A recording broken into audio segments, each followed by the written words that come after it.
Some emergencies change everything in a single heartbeat.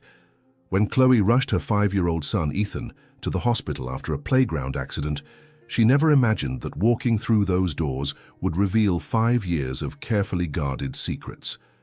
The doctor who appeared to treat her child wasn't just any medical professional. It was Jonathan, the man who had vanished from her life without knowing he was about to become a father. But the shock in his eyes when he saw Ethan's face said it all. He recognized those familiar features staring back at him. But what happened next? No one in that room could have imagined. If this story is already making your heart race, hit that like button, subscribe to the channel, and tell us in the comments, where are you listening to this story from? Your support is what keeps these emotional journeys alive. Saturday afternoon had started like any other for Chloe Martinez. Sunlight filtered through the kitchen windows as she prepared Ethan's snack, watching her 5-year-old son play in the backyard through the glass door. His brown hair bounced as he chased after a butterfly, and for a moment she felt that familiar sensation of gratitude mixed with melancholy. Ethan had the same piercing green eyes she knew so well, eyes that haunted and comforted her at the same time. "Mom, I'm going to the playground with Tommy," Ethan shouted, running toward the neighbor's house. Chloe waved, adjusting the apron around her waist. "Be careful, sweetheart," she called back, never imagining that those simple words would become a premonition. 2 hours later, the peace of her afternoon was shattered by the urgent ring of the doorbell. Mrs. Henderson, their neighbor, stood at the door with Ethan in her arms, tears streaming down the child's face and a red stain spreading across his shirt sleeve. "Chloe, dear, there's been an accident," Mrs. Henderson said, her voice trembling. "He fell off the slide and I think he hurt his arm." Chloe's world stopped for a second before speeding up double time. Her maternal instincts kicked in immediately. "It's okay, baby.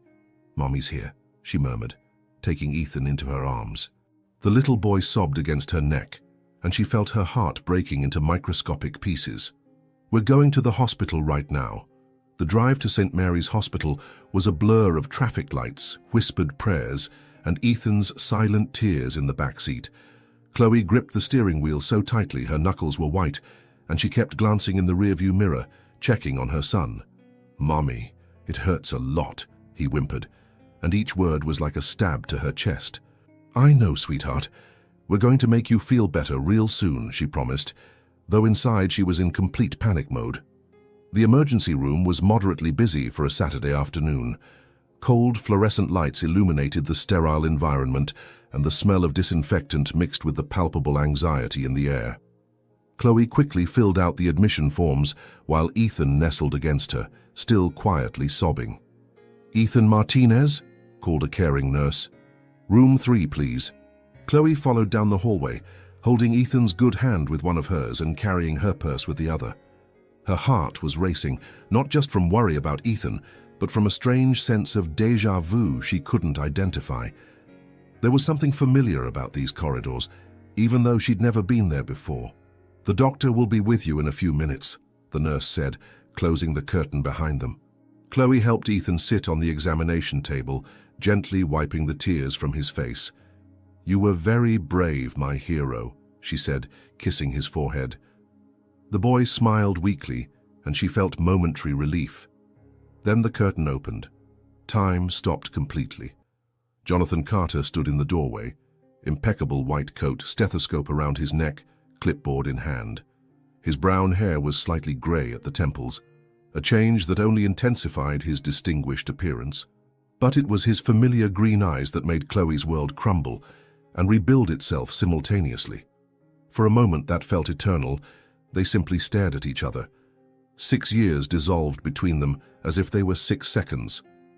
Chloe felt all the emotions she had buried rising to the surface at once. Love, pain, anger, longing, fear. Jonathan was the first to break the silence, though his voice came out slightly hoarse. "Chloe." It wasn't a question. It was recognition loaded with a complex mixture of surprise and something she couldn't decipher. "Dr. Carter," she replied automatically, her voice steadier than expected.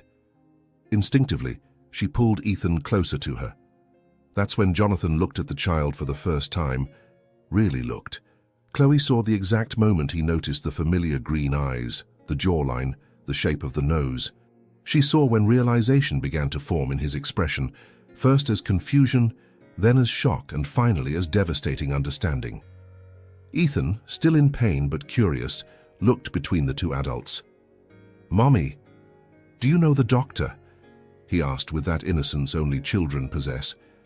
Jonathan slowly knelt down to Ethan's eye level, and Chloe noticed his hands were trembling almost imperceptibly. "Hello there, champ," he said softly. "I heard you had a little accident today.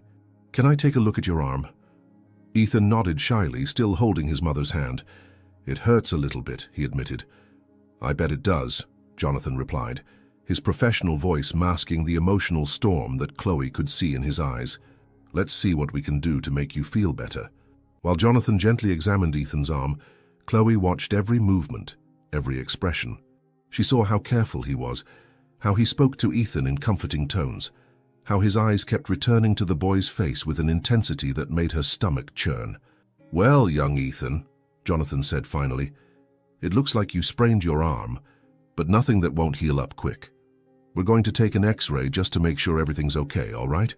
Ethan smiled, the first genuine smile since the accident. "Thank you, Dr. Carter." Jonathan froze for a moment, hearing his own last name come from the child's mouth. His eyes met Chloe's over Ethan's head, and she saw the unasked question hanging in the air between them like a bomb about to explode. The nurse came in to take Ethan for the X-ray, and suddenly Chloe and Jonathan were alone in the small room. The silence was deafening, filled only by the distant hum of hospital equipment and the muffled sounds of activity in the hallway. "Chloe," Jonathan began, his voice low and heavy, "we need to talk." She knew this moment would come eventually.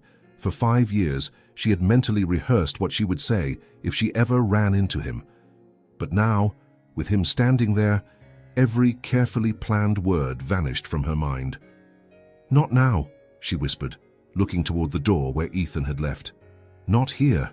Jonathan ran his hand through his hair, a familiar gesture that made Chloe's heart clench. "Then when?" "Because that boy—" He stopped, unable to finish the sentence. "Looks like you," she completed, her voice barely audible. "I know." The weight of unspoken words hung between them, and Chloe knew there was no going back. The secret she had kept for 5 years was about to explode, and there was nothing she could do to stop it. The X-ray results confirmed what Jonathan already suspected. A simple sprain, nothing broken. But as he held the images up to the light, his hands trembled imperceptibly. It wasn't the diagnosis that disturbed him. It was the devastating realization that had settled in his chest like a suffocating weight. Ethan returned to the room with the nurse, swinging his legs on the examination table while biting a lollipop someone had given him. "Dr. Carter, is my arm going to be okay?" he asked with that innocent confidence only children have when talking to doctors. "It's going to be perfect, champ," Jonathan replied, forcing a smile as he knelt to the boy's eye level. "You just need to wear this sling for a few days and not get into too much trouble. Think you can do that for me?" "I can," Ethan exclaimed, proud of the responsibility. "Mommy always says I'm very responsible for my age." Jonathan looked at Chloe, who was leaning against the wall with her arms crossed, watching every interaction between them with a mixture of maternal protection and something that looked like old pain. She was more beautiful than he remembered. Time had softened her features in a way that made her even more attractive. But there was something different in her eyes, a strength that wasn't there in college, as if motherhood had carved a more resilient version of herself. "Your mummy's right," Jonathan said softly, adjusting the sling on Ethan's small arm. "You're very brave too. Most boys your age would cry a lot more." "I cried a little bit," Ethan admitted honestly. "But Mommy said crying isn't bad, that sometimes it helps us feel better." The words hit Jonathan like a punch to the gut. He wondered how many times Chloe had cried alone, how many nights she had stayed awake, how many difficult moments she had faced with no one to comfort her. Guilt began to spread through his chest like ink in water. "Your mommy is a very wise woman," he said, his voice hoarser than intended. His eyes met Chloe's again, and he saw the momentary surprise in her expression before she looked away. "Dr. Carter," Chloe interrupted, her voice carefully controlled. "How long does Ethan need to wear the sling?" A week, maybe 10 days at most, Jonathan replied, returning to professional mode. If there's any problem, any intense pain or swelling, bring him back immediately. Bring, Chloe repeated, and there was an edge to her voice that only he could detect. Jonathan swallowed hard. Bring him back, he corrected quietly. The nurse entered again, this time with the discharge papers. All set here. Ethan, you were an exemplary patient. While Chloe signed the documents, Jonathan watched Ethan swing his feet, humming softly to a song he didn't recognize. The boy had mannerisms that were painfully familiar. The way he twisted his mouth when thinking, how he scratched his nose when distracted, the way his eyes sparkled when he smiled. Ready, Chloe said, handing the papers back. Let's go, Ethan. Wait, Jonathan said before he could stop himself. The words came out more urgent than he intended, making both Chloe and Ethan look at him with surprise. Chloe hesitated, her hand already in Ethan's. Jonathan, Dr. Carter, he corrected automatically, then realized how formal and cold that sounded. I need to check something on the discharge papers. Can you wait just a minute? It was a weak excuse, and they both knew it. Chloe looked at him with an expression that mixed frustration and something that could be understanding. Ethan, she said gently, how about you go to the vending machine with the nurse and pick something to drink on the way home? The nurse, sensing the tension in the air, smiled at Ethan. Good idea. Let's see what options we have over there. As soon as Ethan left the room, the silence that settled was thick and heavy. Jonathan ran his hand through his hair, a gesture Chloe remembered from when he was nervous or overwhelmed. 5 years, he said finally, his voice barely audible. 5 years and 4 months, Chloe corrected, and there was so much pain in her voice that Jonathan felt like he'd been stabbed. Chloe, I didn't know. You have to believe me, I never... Never what? She interrupted. And for the first time, the anger she'd been holding back started to leak out. Never bothered to answer my calls? Never bothered to read my messages? Never bothered to find out why I had disappeared from college mid-semester? Jonathan closed his eyes, memories flooding back like a tide. The last year of medical school had been chaos. His mother had been diagnosed with cancer. He was doing his residency in another state. There was pressure from all sides. And Chloe?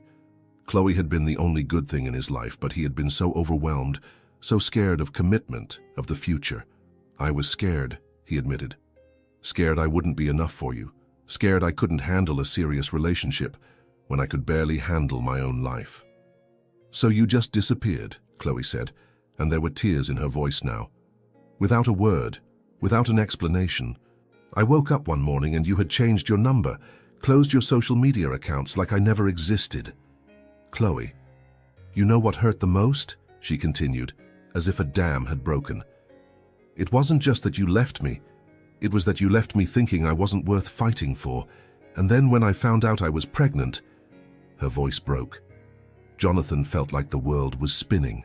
You tried to contact me. I tried everything, she whispered. I looked for you at the hospital where you were doing your residency. I talked to your friends. I even went to your mother's house.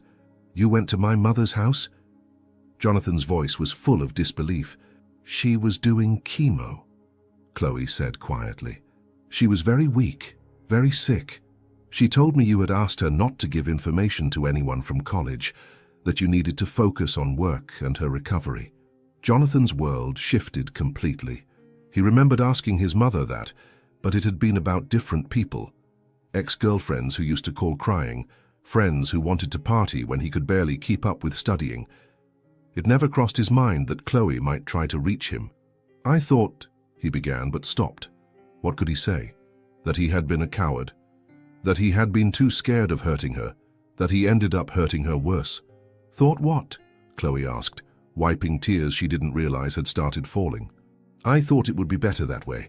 That you would move on, find someone better. Chloe let out a bitter laugh. Better? Jonathan, I was pregnant and alone. There was no better.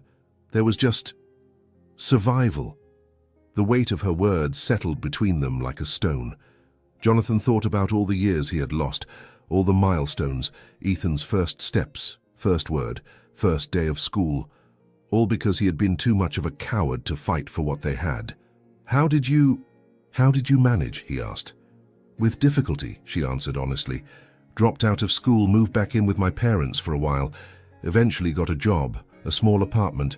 It wasn't easy, but we made it work. And Ethan, does he ask about... Jonathan couldn't finish the sentence. About his dad? Chloe finished for him.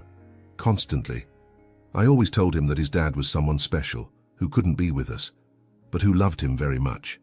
I never wanted him to feel like it was his fault or that he wasn't wanted. Jonathan felt tears stinging his eyes. He is wanted. He's... God, Chloe. He's perfect. I know, she said simply. He's everything good about both of us. They stood in silence for a moment, the weight of lost years hanging heavy between them. What happens now? Jonathan asked finally. Before Chloe could answer, Ethan's voice echoed from outside the room. Mommy, I picked orange juice. Chloe quickly wiped her eyes and composed herself. Now, she said quietly, now we figure out how to explain this to him. Because ready or not, Jonathan, you're about to become a father. As Ethan bounced back into the room with his juice box, chattering happily about a sticker the nurse gave him, both adults looked at him with fresh eyes, Jonathan seeing his son for the first time, and Chloe seeing the father Ethan had always deserved, but never had. But neither of them was prepared for how complicated things were about to become. The hospital parking lot was nearly empty when Chloe helped Ethan into the car, carefully adjusting his seatbelt so it wouldn't hurt his bandaged arm. The boy had already gotten distracted with his tablet, watching cartoons with headphones on, completely oblivious to the emotional storm that had descended on the adults in his life. Mum, can we stop at McDonald's on the way home? Ethan asked, taking out one earphone. Dr. Carter said I was very brave. Chloe smiled, trying to mask the turmoil in her chest. Of course, sweetheart. You really were very brave today. She had just closed the driver's door when firm knocks on the side window made her jump.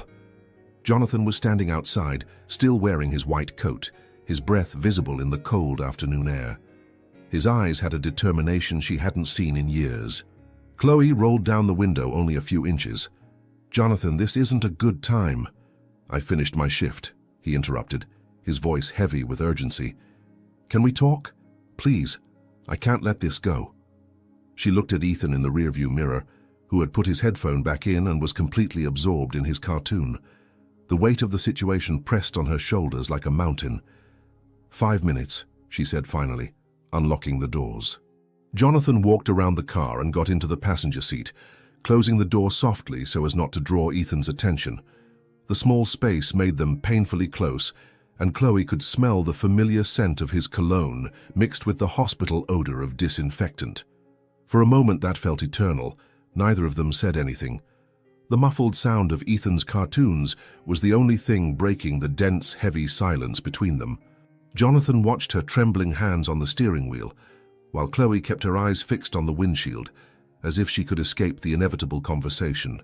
He's my son, Jonathan said finally, his voice hoarse with emotion. It wasn't a question, but a declaration that weighed tons. Chloe closed her eyes for a moment, took a deep breath, and nodded. Yes. The confirmation hit Jonathan like lightning. Even knowing it, even having seen the obvious similarities, hearing that simple word made everything brutally real. He felt as if the world had stopped spinning and then started rotating in the opposite direction. My God, he murmured, running his hands over his face. 5 years, Chloe. 5 whole years of his life that I missed. First steps. First words. First day of school. You didn't miss them, she replied, turning to face him with eyes shining with held-back tears. You chose not to be there. There's a huge difference between those two things. I didn't choose anything, Jonathan exploded, then immediately lowered his voice, remembering Ethan in the back seat. I didn't know he existed. How can you say I chose? Because you disappeared from my life without a word. Chloe turned completely to face him, years of pain and frustration finally overflowing like a bursting dam. Do you think I didn't try to find you? Do you think it was easy for me to raise a child alone while you were out there, living your perfect life as a successful doctor? My perfect life? Jonathan laughed bitterly, a sound that had nothing joyful about it. Chloe, for the past 5 years I've worked 16-hour shifts, slept in on-call rooms. Sacrificed any chance of having a normal personal life. Perfect is the last thing my life has been. And you think mine was a fairy tale? Chloe shot back, her voice breaking slightly. Do you think it was easy explaining to a 3-year-old why all the other boys at school had daddies who picked them up and he didn't? Do you think it was simple working 2 jobs to pay for daycare and still spend every night helping with homework alone? Jonathan felt like he'd been punched in the stomach. The reality of her life began to form in his mind like pieces of a terrible puzzle. 2 jobs. Receptionist during the day, waitress 3 nights a week, Chloe said, and there was a deep exhaustion in her voice that spoke of years of constant struggle. Until I got the job at the elementary school, where I could at least be close to him during the day and not have to pay for a babysitter. Jonathan swallowed hard, imagining Chloe pregnant, alone, working herself to exhaustion to support the son he didn't even know was his. Chloe, I'm so sorry. If you had known what? She interrupted. Would you have stayed out of obligation? Would you have married me because I got pregnant? Would you have spent the rest of your life blaming me for ruining your brilliant career plans? The question hung in the air like a sharp blade. Jonathan couldn't answer immediately because deep down he wasn't sure what his reaction would have been 6 years ago. The Jonathan of that time had been selfish, immature, completely unprepared for any kind of responsibility beyond his own professional ambition. You want to know what the hardest part was? Chloe continued, tears finally streaming down her face. It wasn't the tight money. It wasn't the sleepless nights. It wasn't even the constant exhaustion. It was having to lie to him. Every day, Jonathan, every single day, I had to come up with elaborate excuses to explain why his father wasn't here. What kind of excuses? Jonathan asked, his voice barely audible. Chloe closed her eyes, the memories hurting like wounds that had never completely healed. That you were a very important doctor who was saving lives in distant and dangerous places.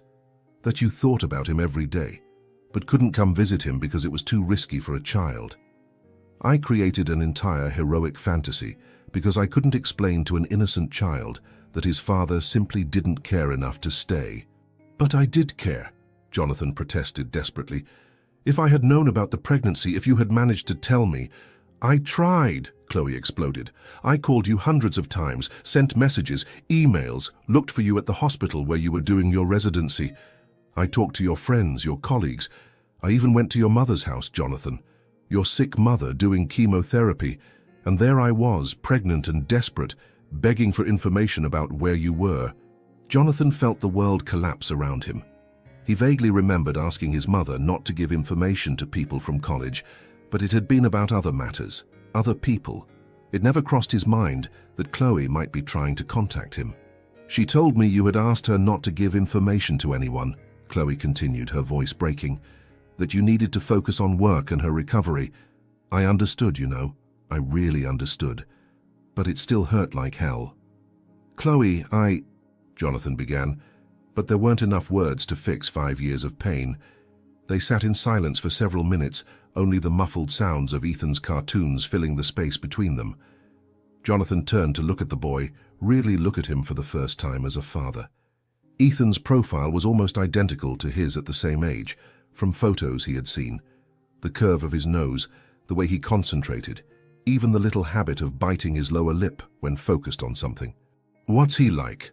Jonathan asked suddenly, his voice filled with desperate hunger for knowledge. What do you mean? Ethan, what does he like? What's his favorite food? Does he have friends? Nightmares? Favorite toy? The questions poured out of Jonathan as if he were trying to make up for 5 lost years in 5 minutes. Chloe's expression softened slightly, maternal love momentarily overriding the pain. He's obsessed with dinosaurs. He can name all the geological periods and pronounces Parasaurolophus perfectly. His favorite food is mac and cheese, but only the kind with little sausage bits. He has a stuffed triceratops named Charlie that goes everywhere with him. Jonathan smiled despite the pain in his chest. Charlie? After Charlie Chaplin.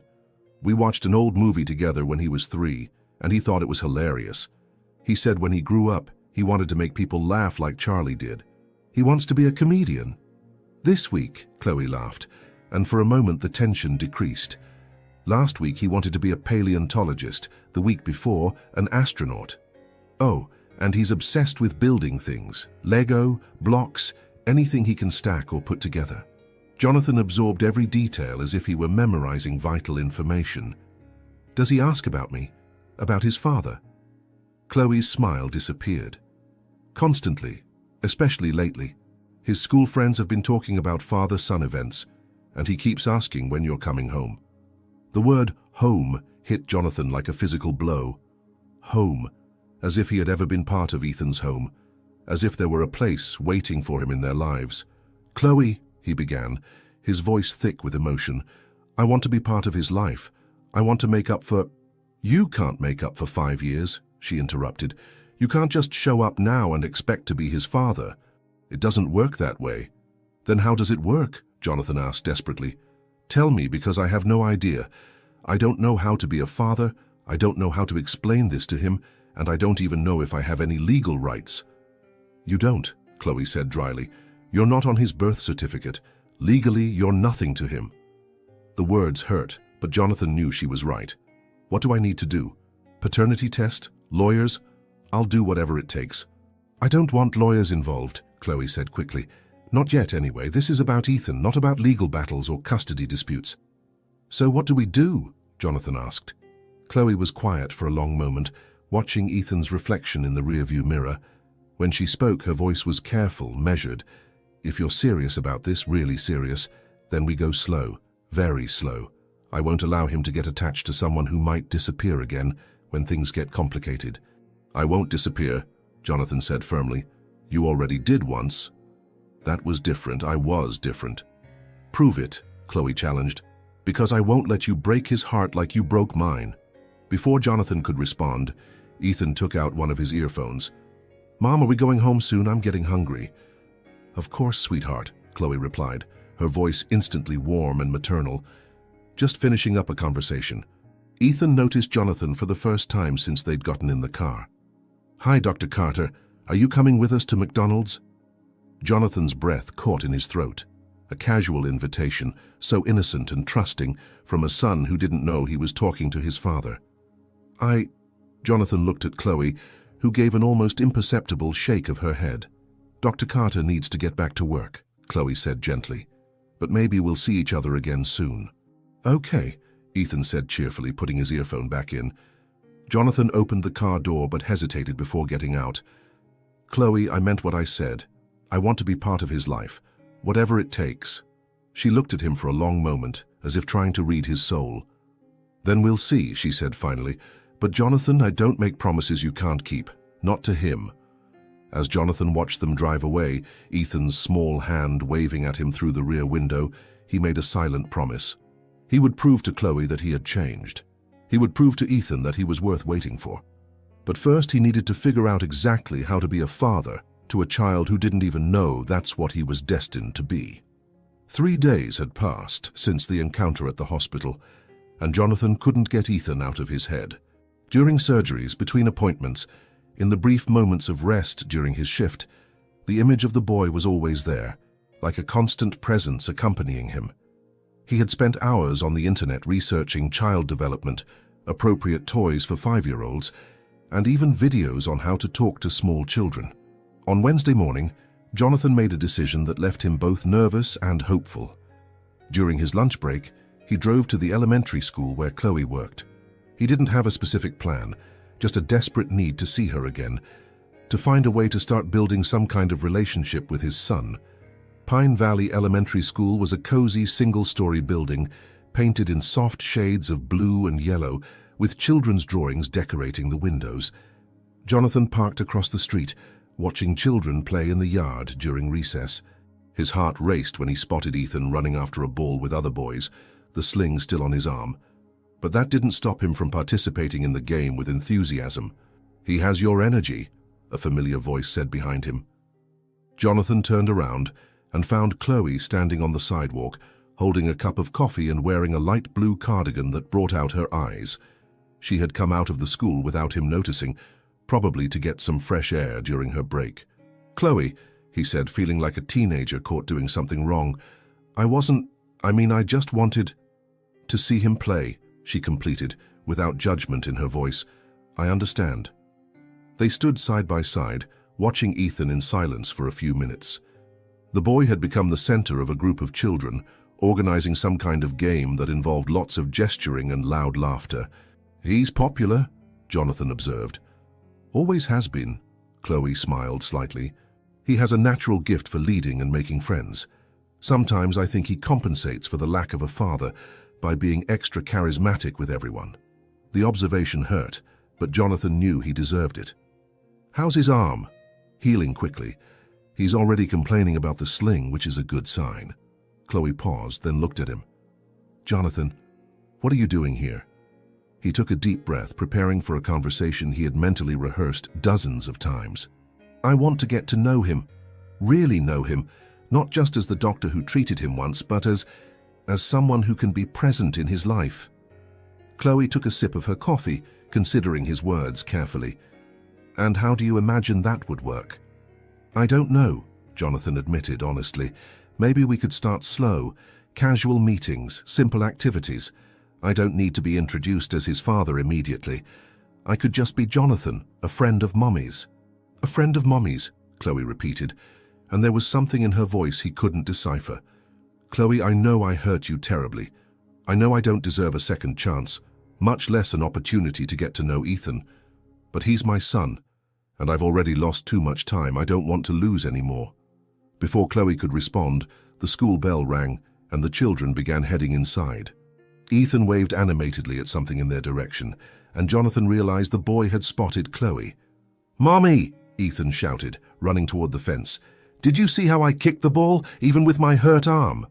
"I did, my champion," Chloe replied, her face lighting up with that maternal love that Jonathan found simultaneously beautiful and devastating. "Very good."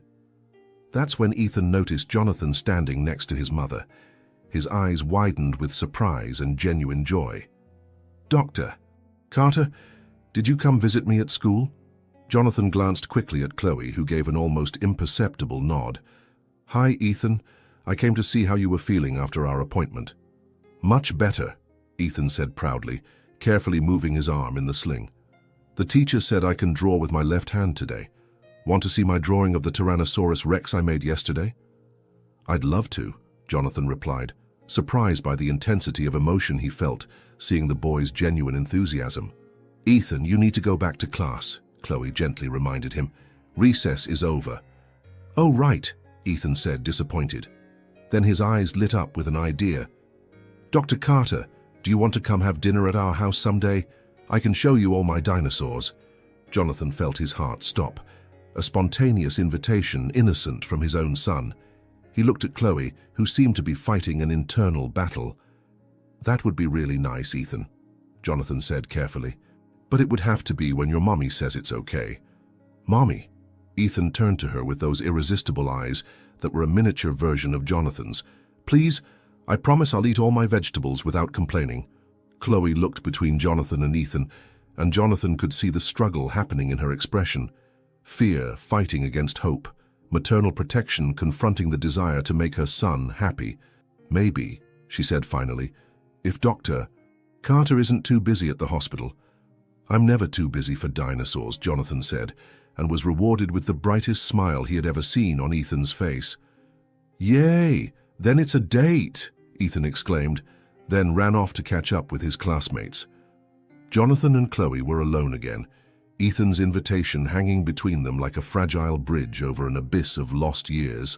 "You don't have to feel obligated," Jonathan said quietly. "If it's too soon, too complicated." "It's not about me," Chloe interrupted. "It's about him. And for some reason I can't fully explain, he liked you. That doesn't happen often." "What do you mean?" Chloe sighed, adjusting her purse strap on her shoulder.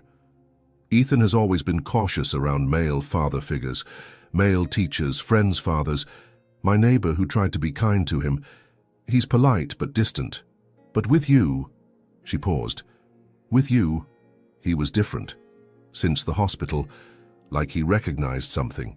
The observation made Jonathan's chest tighten. "DNA," he murmured. "Maybe," Chloe agreed, "or maybe it's just coincidence." They began walking slowly back toward Jonathan's car. "So, dinner?" he asked hesitantly. "Saturday," Chloe said, before she could change her mind. 6 o'clock, but Jonathan, some rules. Anything. First, you're a friend of Mommy's. Nothing more, nothing less. Second, if you promise him something, you have to follow through. No matter what happens, no matter if you change your mind later. Third, if this becomes too complicated or confusing for him, we stop immediately. Jonathan nodded solemnly. Understood. And Jonathan? Chloe stopped and looked directly at him. Don't delude yourself into thinking that one dinner means we're back together or that there's any romantic possibility between us. This is only about you getting to know Ethan, nothing more. I understand, Jonathan said, even feeling a pang of something he didn't want to examine too closely. It's just about Ethan. On Friday, Jonathan spent 2 hours in a toy store, completely lost among aisles full of options. Finally, he decided on a dinosaur excavation kit and an illustrated book about paleontology. Nothing too extravagant, but things that showed he had paid attention to what Chloe had told him about the boy's interests. Saturday arrived faster than he expected. Jonathan was as nervous as he had been before his first surgery. He changed clothes 3 times before deciding on jeans and a casual shirt, something that said family friend instead of formal doctor. Chloe's apartment was in a modest but well-maintained complex. When Jonathan rang the doorbell, he could hear Ethan shouting excitedly from inside, "He's here! Mommy! Doctor! Carter's here!" The door opened and Jonathan was greeted by Ethan wearing a dinosaur t-shirt and a smile that took up his whole face. "Dr. Carter, come see my collection." "Ethan, let Dr. Carter come in first," Chloe said, appearing behind her son. She was wearing a simple dress and had pulled her hair into a loose bun, and Jonathan had to remind himself to breathe. "Thank you for having me," Jonathan said, extending the gifts. "I brought a few small things." Ethan's eyes widened when he saw the excavation kit. "A real paleontologist kit, Mommy, look." "Very thoughtful," Chloe said, and there was genuine warmth in her voice. "Ethan, what do you say?" "Thank you, Dr. Carter. This is the best present ever." While Ethan enthusiastically examined his new treasures, Jonathan had a moment to observe the apartment. It was small but cozy, full of photographs of Ethan at various ages. His drawings stuck to the refrigerator, and a bookshelf full of children's books and neatly arranged toys. "It's humble, but it's ours," Chloe said, noticing his gaze. "It's perfect," Jonathan replied sincerely. "It feels like a real home." During dinner, mac and cheese, exactly as Chloe had mentioned, Jonathan watched fascinated as Ethan told elaborate stories about his favorite dinosaurs, demonstrated how different species walked, and asked surprisingly intelligent questions about paleontology. "Dr. Carter," Ethan said suddenly, "do you have kids?" Jonathan almost choked on his food. He looked quickly at Chloe, who tensed up. "No," Jonathan replied carefully. "I don't have children. Do you want to have kids someday?" "Ethan," Chloe intervened gently, "those are very personal questions." "It's okay," Jonathan said to Ethan. "And yes, I would very much like to have children someday." "You'd be a really cool daddy," Ethan declared matter-of-factly. "You're gentle and smart, and you understand about dinosaurs." Jonathan's heart broke and filled simultaneously. If only Ethan knew he was looking at his own father at this very moment. "Thank you, Ethan. That's one of the biggest compliments I've ever received." After dinner, they sat on the living room floor, and Ethan showed Jonathan every item in his dinosaur collection. Jonathan was genuinely impressed by the extent of the boy's knowledge and his passion for the subject. "This is Charlie," Ethan said, picking up the stuffed triceratops that Chloe had mentioned. "He sleeps with me every night." "Charlie seems very special," Jonathan observed. "He's my best friend," Ethan confided. "Sometimes when I miss my daddy, I tell Charlie, and he makes me feel better." The casual comment hit Jonathan like a physical blow. He looked at Chloe, who had tears in her eyes that she was trying to hide. "Ethan," Jonathan said gently, "tell me about your daddy."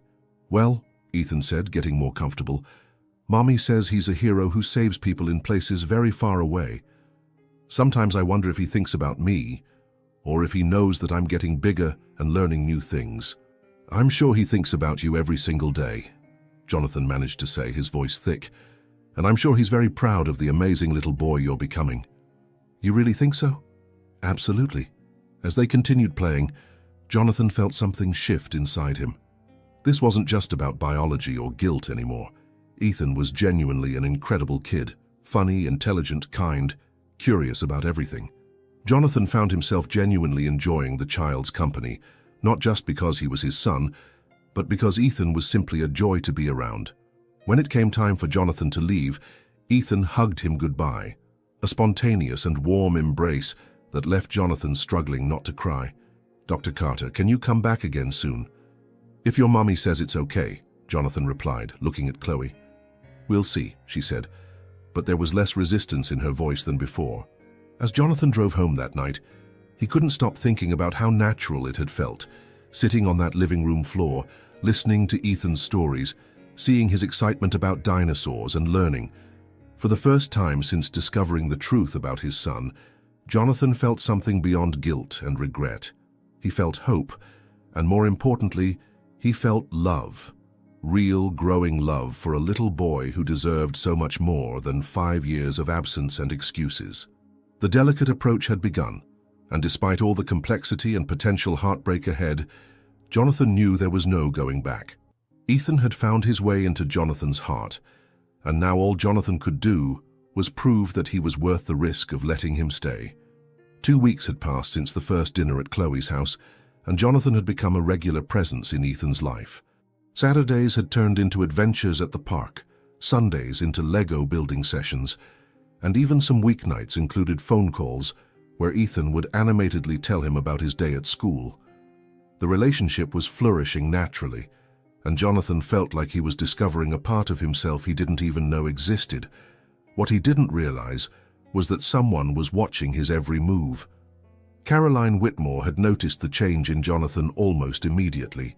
After 2 years of an on-and-off relationship that she had always assumed would eventually lead to marriage, his sudden distraction left her deeply unsettled.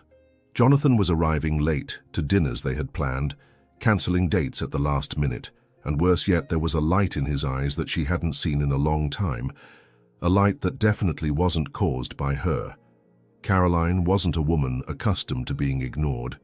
As the daughter of Dr.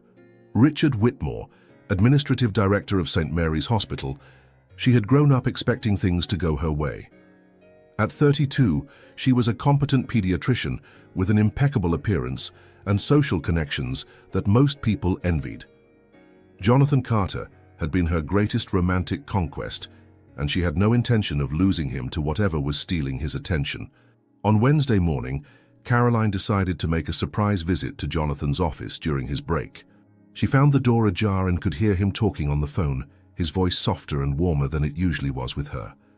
"No, Ethan, velociraptors weren't really as big as they show them in movies," Jonathan was saying, laughing at something the child had responded. "They were about the size of a large turkey." Caroline frowned. Who was Ethan? And why was Jonathan having conversations about dinosaurs during work hours? "Of course we can go to the Natural History Museum on Saturday," Jonathan continued. "I'll ask your mommy if she wants to come too. It would be fun for all 3 of us." "All 3 of us?" Caroline felt a stab of something dangerous growing in her chest. Jonathan was dating a woman who had a child. That explained the distraction, the cancellations, the way he seemed to be in another world lately. She knocked on the door and entered before he could respond. "Jonathan, darling, I hope I'm not interrupting anything important," she said with her most charming smile, noting how he quickly said goodbye to the call. "Caroline," Jonathan said, and she didn't like the slightly guilty tone in his voice.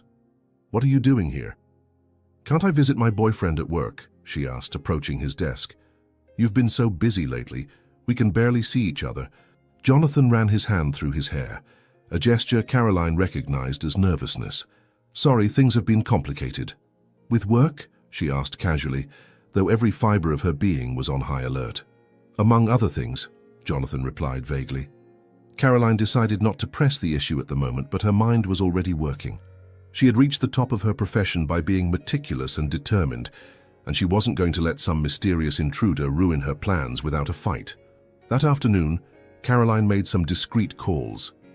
It wasn't difficult to find out information about Jonathan's recent patients. Being the director's daughter had its advantages. One name caught her attention: Ethan Martinez, 5 years old, treated for a sprained arm. The mother listed was Chloe Martinez. A quick search on social media revealed Chloe's profile, an attractive woman who worked as an administrative assistant at an elementary school. Her photos were filled with images of an adorable boy with strikingly familiar green eyes. Caroline studied the photos with growing alarm. There was something about the child that bothered her, but she couldn't identify what it was. On Friday, Caroline decided to do a little field work. She drove to Pine Valley Elementary School at lunchtime, hoping maybe to catch a glimpse of the woman who had captured Jonathan's attention. What she didn't expect was to see Jonathan coming out of the school building next to a brunette woman, both laughing, while a child ran ahead of them toward the playground.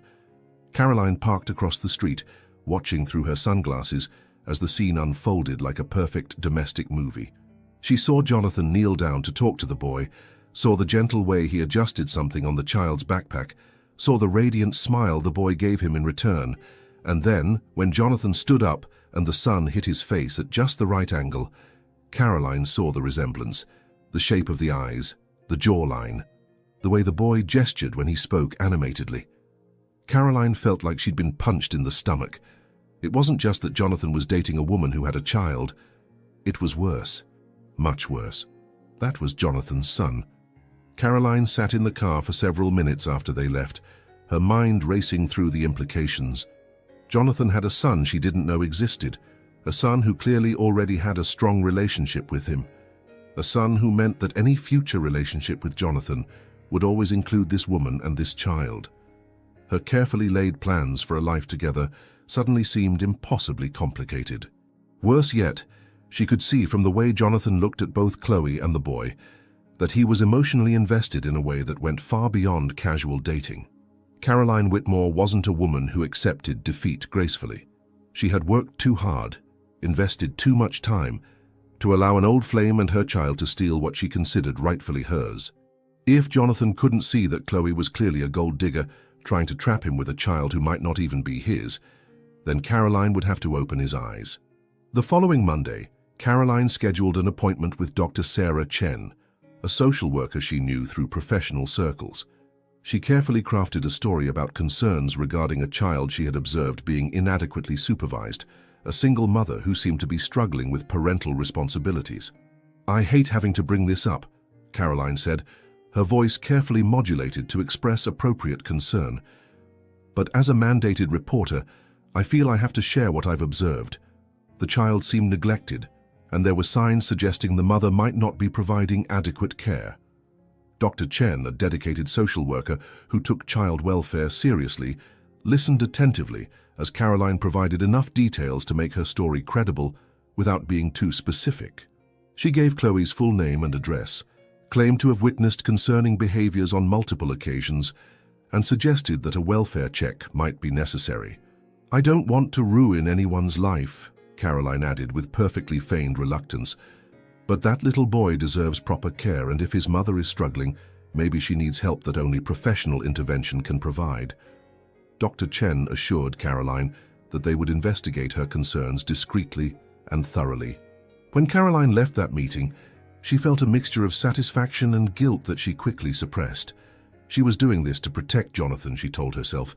He was clearly being manipulated by a woman who was using her child to trap him, and someone had to protect him from making a life-changing mistake.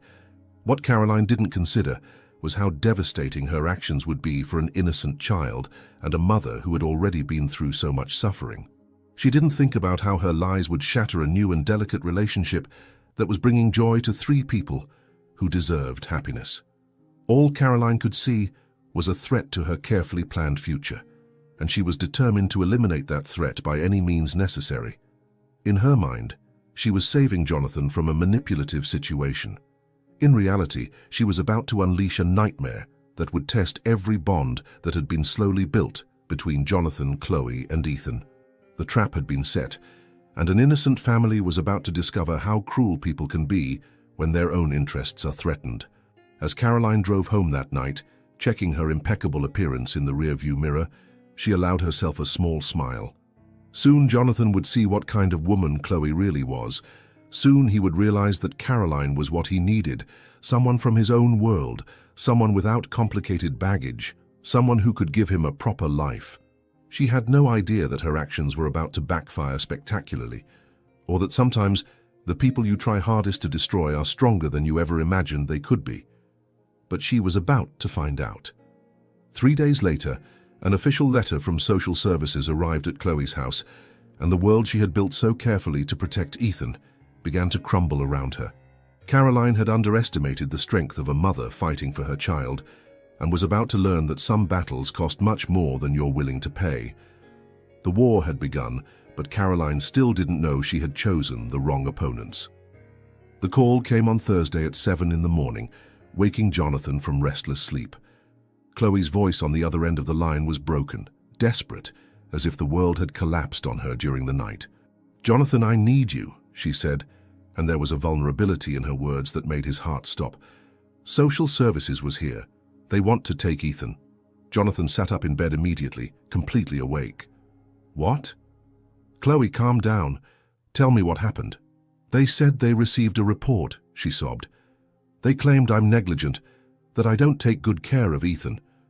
They said they have evidence that he's being inadequately supervised, that our home isn't a safe environment." "That's ridiculous," Jonathan said, already getting up and looking for clothes.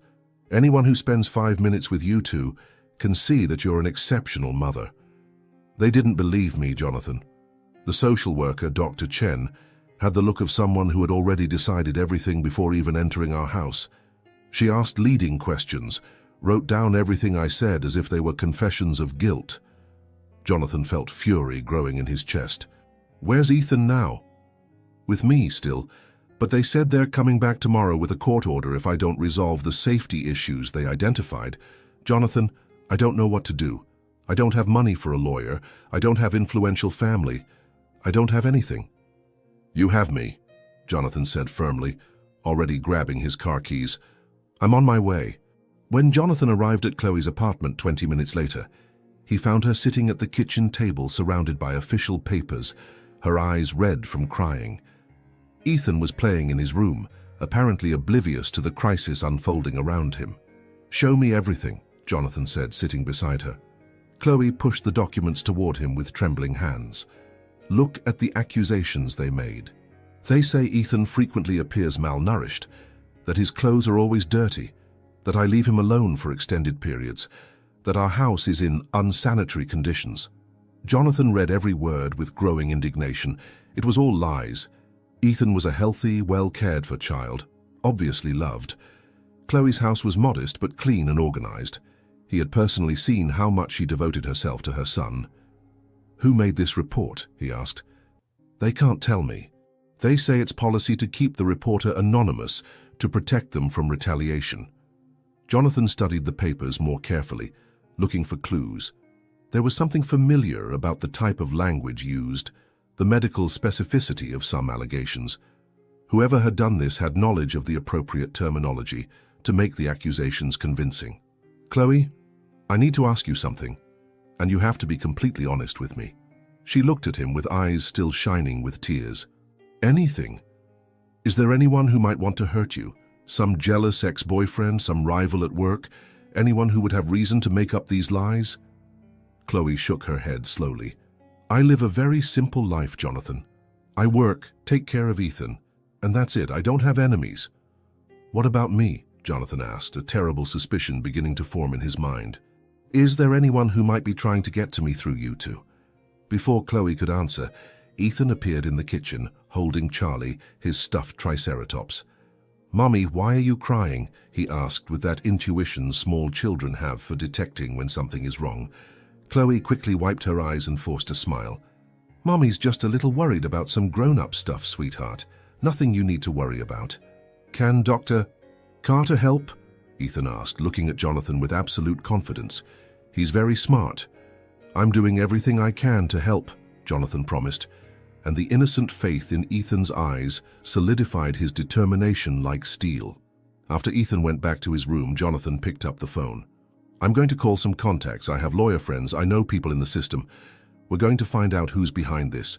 The next few hours were a whirlwind of phone calls, research, and investigation. Jonathan used every contact he had built throughout his medical career, called in favors he had been saving for years, and gradually began to piece together a picture of what had happened. It was his friend Marcus, a lawyer specializing in family law, who first raised the possibility Jonathan was trying to avoid considering. "John, from what you've described to me, this sounds like a fabricated report," Marcus said during a phone call that afternoon. "The accusations are very specific, but also very vague. Very convenient.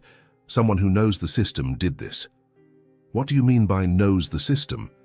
"I mean someone with a medical or legal background, someone who knows exactly what kind of language to use to make accusations sound legitimate without providing concrete evidence that can be easily refuted." Jonathan's stomach sank. "Marcus, I need you to do something for me. Can you find out who made the original report? It shouldn't be possible, but let me see what I can discover through unofficial channels." While waiting for answers, Jonathan went back to stay with Chloe and Ethan. He found them preparing dinner together, Ethan helping his mother put ingredients in a salad, completely unaware that his life was about to be destroyed by lies from a stranger. "How can such a happy and healthy child be considered neglected?" Jonathan murmured, watching Ethan animatedly tell his mother about a science project he was doing at school. "Because someone who never met us decided we're disposable," Chloe replied bitterly. Jonathan's phone rang. It was Marcus. "John, I got some unofficial information. The original report was made by a Dr. Caroline Whitmore. Does that name mean anything to you?" Jonathan's blood went cold. Caroline. His ex-girlfriend had done this. She had lied to social services, had used her position and medical credibility to fabricate accusations against an innocent woman and a child she didn't even know. "Jonathan?" Marcus continued. "Are you still there?" "I'm here," Jonathan replied, his voice dangerously low. "Marcus, I need you to prepare a complete defense for Chloe, today, and I need everything you can get on how to prove that a report was fabricated. John, do you know this Caroline Whitmore?" "I know her." Jonathan looked at Chloe and Ethan, who were laughing at something on television, completely confident that he could fix everything. And she just made the biggest mistake of her life. That night, after Ethan went to sleep, Jonathan told Chloe what he had discovered. He saw pain and betrayal spread across her face when she realized that a stranger had tried to destroy her family out of pure jealousy. "She did this because you're spending time with us?" Chloe asked, incredulous. "She did this because she's a cruel person who can't accept that I found something real," Jonathan replied. "But she made a mistake, Chloe. She underestimated how much I'm willing to fight for you and Ethan. What are we going to do?" Jonathan took her hands in his. "We're going to expose every lie she told. We're going to gather witnesses, medical records, school records, everything that proves you're an exemplary mother. And we're going to make her pay for trying to destroy an innocent family. What if we can't prove it? What if they take Ethan anyway?" Jonathan looked into her eyes with a determination she had never seen before. "That's not going to happen. I promise you, Chloe. I promise by everything that's sacred to me. No one is going to separate you two. No one." For the first time since the crisis had begun, Chloe felt a spark of hope. Jonathan wasn't just helping out of guilt or obligation. He was fighting for them because he genuinely cared, because he had become part of their family in a way she was still trying to fully understand. "Thank you," she whispered. "Don't thank me yet," Jonathan said, already mentally planning the next steps. "Thank me after Caroline Whitmore finds out that messing with our family was the worst decision she ever made in her life." The battle was just beginning, but for the first time, they weren't fighting alone. And Caroline was about to discover that she had gravely underestimated the strength of a man fighting for his son and the woman he loved, even though he hadn't admitted that last point to himself yet. Jonathan didn't sleep that night. He spent the hours before dawn working methodically, gathering evidence, making calls to trusted colleagues and building a solid case against Caroline. When the sun rose on Friday, he had a plan that would leave his ex-girlfriend exposed for everything she had done. The first stop was Marcus's office, where he deposited an impressive pile of documents on the desk. Ethan's medical records showing regular checkups and excellent preventive care, school reports praising both the boy's behavior and academic development, dated photographs showing a clearly well-cared-for and happy child, and testimonials from Chloe's neighbors, teachers, and co-workers. "This should be enough to refute the accusations," Marcus said, reviewing the material. But how are we going to prove that Caroline fabricated the report? Jonathan smiled grimly. Leave that to me, I have some ideas. The next step was the riskiest. Jonathan knew he needed a confession from Caroline, or at least evidence of her true motivations. He called her, keeping his voice carefully neutral. Caroline, we need to talk. Can you meet me at the hospital at 3? Of course, darling, she replied, and Jonathan could hear the satisfaction in her voice. She probably thought he had come to tell her he had broken up with Chloe. Is there something specific you want to talk about? Yes, about Chloe Martinez and her son. There was a calculated pause on the other end of the line. Oh? And who would they be? The fake ignorance only confirmed Jonathan's suspicions. 3 o'clock, Caroline. Don't be late. While waiting for the meeting, Jonathan made one last crucial preparation. He called Dr. Sarah Chen, the social worker responsible for Ethan's case. Dr. Chen, this is Dr. Jonathan Carter from St. Mary's Hospital. I understand there are some concerns about one of my patients, Chloe Martinez, and her son, Ethan. Dr. Carter, I can't discuss specific details of the case. I understand perfectly, Jonathan interrupted, but I'd like to provide some relevant information as the doctor who recently treated Ethan. I'd also like to suggest that you investigate more deeply into the motivations of the person who made the original report. What do you mean by that?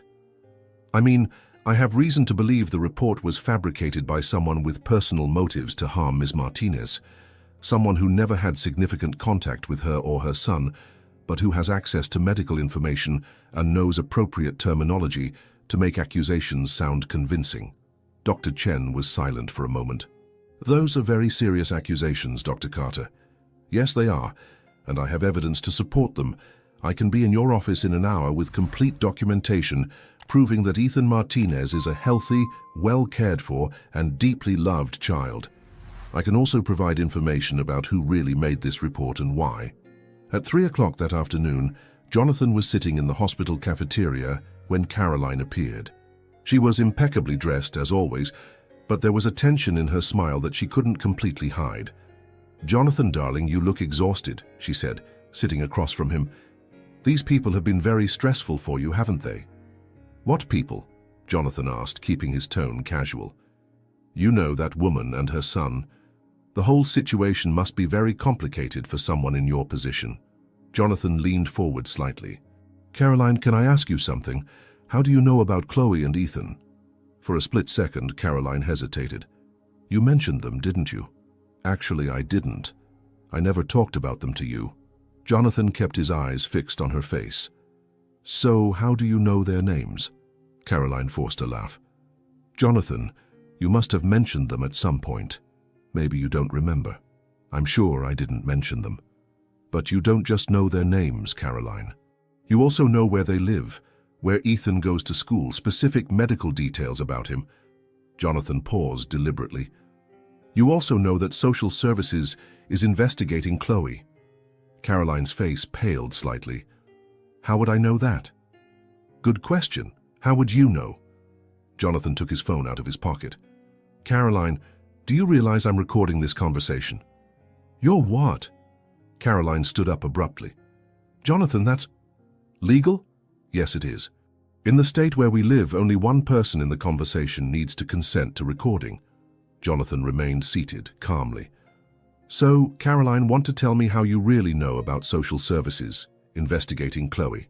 Caroline looked around nervously, noticing that several people in the cafeteria were looking in their direction. You're being paranoid, Jonathan.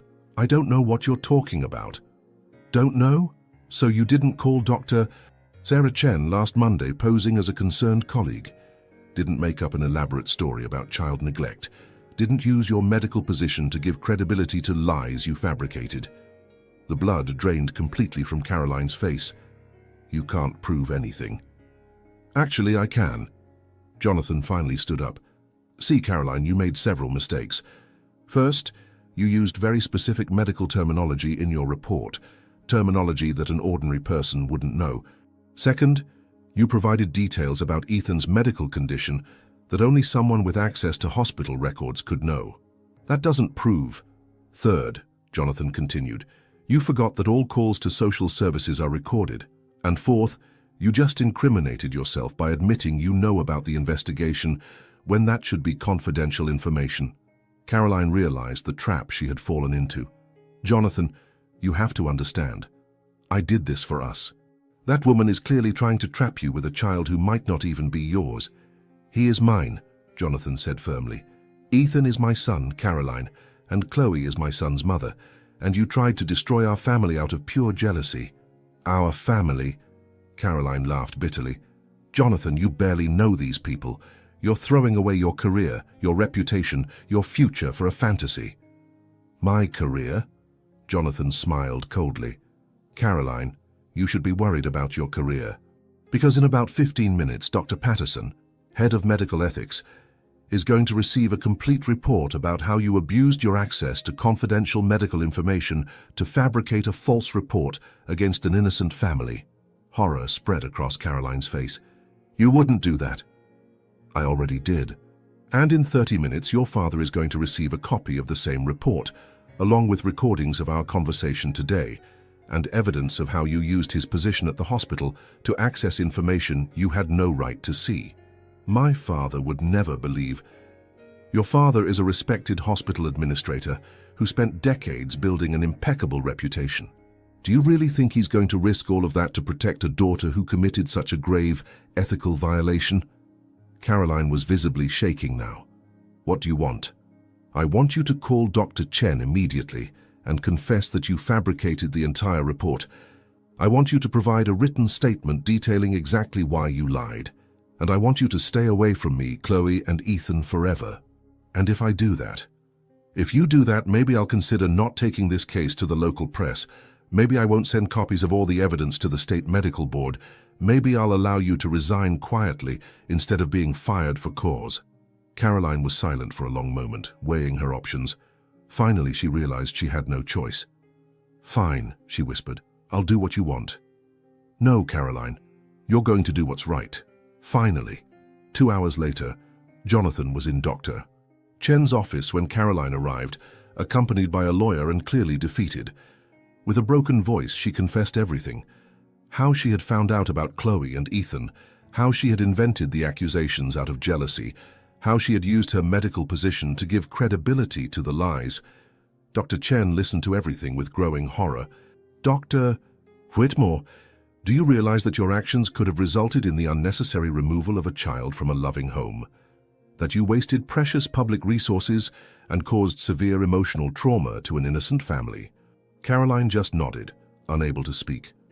The case against Ms. Martinez is being dismissed immediately, Dr. Chen declared, and I'll be recommending a complete investigation into how this situation was allowed to happen. The next morning, Caroline Whitmore submitted her resignation to St. Mary's Hospital. Her father, Dr. Richard Whitmore, also announced his early retirement, his reputation irreparably tarnished by the scandal. The story leaked to local press within days, a cautionary tale about how jealousy and abuse of power can devastate innocent lives. When Jonathan called Chloe with the good news, he could hear the relief and gratitude in her voice. "Is it over?" she asked. "It's over," he confirmed. Caroline confessed everything. The charges have been completely dropped. No one is going to try to separate you from Ethan. Chloe cried, years of fear and stress finally being released. "Jonathan, I don't know how to thank you. You saved our family." "No," Jonathan said quietly. "You saved mine." Later that night, when Jonathan visited the apartment, he found Ethan playing on the living room floor, as if nothing had happened. To the child, it had just been a few days when Mommy was a little more worried than usual. He had no idea how close he had come to losing everything. "Dr. Carter," Ethan shouted cheerfully, "want to see what I built with my new Lego?" As Jonathan knelt on the floor to admire Ethan's creation, he felt Chloe sit on the couch behind them. For the first time in days, there was peace in her voice when she spoke. "So what happens now?" Jonathan looked at her, then at Ethan, who was enthusiastically explaining the complexities of his Lego construction. "Now," he said, "we build something real, something that nobody can tear down with lies or jealousy." And what would that be? Jonathan hesitated, then spoke the words he had been afraid to say. A family. A real family. Ethan looked up at both of them with that intuitive wisdom children sometimes possess. "Are we going to be a real family now?" Jonathan and Chloe exchanged a look, years of hurt and mistrust finally giving way to something stronger. "Yes," Chloe said softly, "I think we are." And for the first time since everything had begun, Jonathan felt like they really would be okay. Caroline had tried to destroy them, but instead, she had only made them stronger, made them realize what they really meant to each other. The battle was over. The family had won. The 3 months that followed brought a peace that none of them had experienced before. With Caroline's threat finally eliminated and the truth about Ethan's paternity accepted by everyone, Jonathan could focus on what really mattered, building a life with his son and the woman who had become the center of his universe, even though he still didn't have the courage to fully admit it. Jonathan's visits became more frequent, more natural. He had negotiated a reduction in his hospital hours, prioritizing free mornings to take Ethan to school and weekends completely dedicated to family. Chloe's apartment had become his refuge, the place where he felt more like himself than at any other time in his life. Ethan had flourished with Jonathan's constant presence. The boy now called him John with affectionate familiarity, and it was obvious to anyone who saw them together that there was a deep and genuine connection between them. Jonathan taught Ethan to ride a bike in the park, helped with school projects about dinosaurs, and spent countless hours on the living room floor building increasingly elaborate constructions with Lego blocks. But it was in Chloe's kitchen on a rainy Thursday at the end of September that Jonathan realized he had fallen completely in love. He had arrived early from the hospital, finding Chloe preparing dinner while Ethan did homework at the kitchen table. The scene was so domestically perfect, so naturally welcoming, that Jonathan stood in the doorway just watching. The way Chloe hummed softly while cooking, how she occasionally leaned over to help Ethan with a difficult word, how her hair fell loose over her shoulders after a long day of work. "Are you going to stand there or help me with this salad?" Chloe asked without turning around, but he could hear the smile in her voice. "Sorry," Jonathan said, entering the kitchen and washing his hands. "I was just taking all this in." "All what?" Jonathan hesitated, then decided to be honest. "You two. This life. How everything seems to fit perfectly when I'm here." Chloe stopped stirring the pasta sauce and looked at him. There was something different in her eyes, a softness that hadn't been there in the first months of their reconnection. "John," Ethan shouted from the table, "can you help me with this word? It's really hard." Jonathan approached, leaning over Ethan's shoulder. "Sure, champ, what word?" "Paleontology," Ethan said, pointing to his science book. "I know what it means, but I can't spell it right." "Let's break it into pieces," Jonathan suggested, picking up a pencil. "Paleo means ancient, onto means being, and logi means study. So it's the study of ancient beings." "Like dinosaurs," Ethan exclaimed, "exactly like dinosaurs." While helping Ethan with his homework, Jonathan felt Chloe's eyes on them. When he finally looked up, she was leaning against the counter, watching them with an expression that made his heart race. "What?" he asked. "Nothing," she said softly. "It's just that you're really good at this." "At what?" "Being a father." The words hit Jonathan deeper than he expected. Being a father had become the most important part of his identity, more significant than being a doctor, more defining than any other achievement in his life. After Ethan finished his homework and went to play in his room, Jonathan and Chloe were alone in the kitchen. They moved in perfect synchronization, she finishing cooking while he set the table, a domestic dance they had perfected over the months. "Chloe," Jonathan said as she put the pasta in a large bowl, "can I ask you something?" "Of course." "Do you ever think about the future?" "Our future?" She went still for a moment, then continued serving the food. "Every day. And what do you see?" Chloe put the spoon aside and turned to face him completely. "I see you here every night helping Ethan with homework. I see you teaching him how to tie shoelaces and explaining how stars work. I see the 3 of us on the couch watching movies on Sunday, arguing about which pizza to order." She paused. "I see a real family, Jonathan. A family we built together, not because we had to, but because we chose to." Jonathan felt like his heart was going to explode. "I see that too. But?" "There's no but," he said, moving closer to her. "Chloe, These past months have been the best of my life. Not just because of Ethan, though discovering I'm his father has been incredible. It's because of you, because of us. Chloe lowered her eyes. Jonathan, I love you, he said simply. I love you now, as an adult, as a mother, this strong and independent version of you who built a beautiful life for our son. And I love the woman you always were, even when I was too much of an idiot to realize what I was losing. Tears began to form in Chloe's eyes. Are you sure? Because, Jonathan, if you're just feeling obligated because of Ethan... Stop, Jonathan said, placing his hands on her shoulders. Listen to what I'm saying. I love you. Not out of obligation, not out of guilt, not because we're Ethan's parents. I love you because you're the most incredible woman I've ever met, because you made our son into an extraordinary boy, because when I'm with you, I feel complete in a way I've never felt before. Oh, Jonathan, she whispered. I want to build a life with you, he continued. I want to wake up with you every morning. I want to argue about who forgot to buy milk. I want to teach Ethan to drive in 10 years and disagree with you about which college he should choose. I want everything, Chloe. The whole messy, imperfect, beautiful life. Chloe was crying now, but smiling at the same time. I want that too. Then marry me, Jonathan said, and the words came out before he could censor himself. Chloe blinked, surprised. What? Jonathan realized he had made an accidental marriage proposal in the kitchen, without a ring, without planning, but somehow it felt perfectly right. Marry me, Chloe. Not because we have a son together, but because I can't imagine a future that doesn't include you in every moment. Before she could answer, Ethan appeared in the kitchen doorway, holding Charlie. Why are you crying? He asked, worried. We're not sad, sweetheart, Chloe said, quickly wiping her eyes. Sometimes grown-ups cry when they're very happy too. Ethan seemed to consider this. Like when I got my first dinosaur kit. Exactly like that, Jonathan said. Ethan approached them. John, are you going to live with us? Jonathan looked at Chloe, who nodded almost imperceptibly. I'd love that, Ethan. What do you think? I think it's awesome, Ethan exclaimed, jumping with joy. Finally, I'll have a real daddy who lives with me.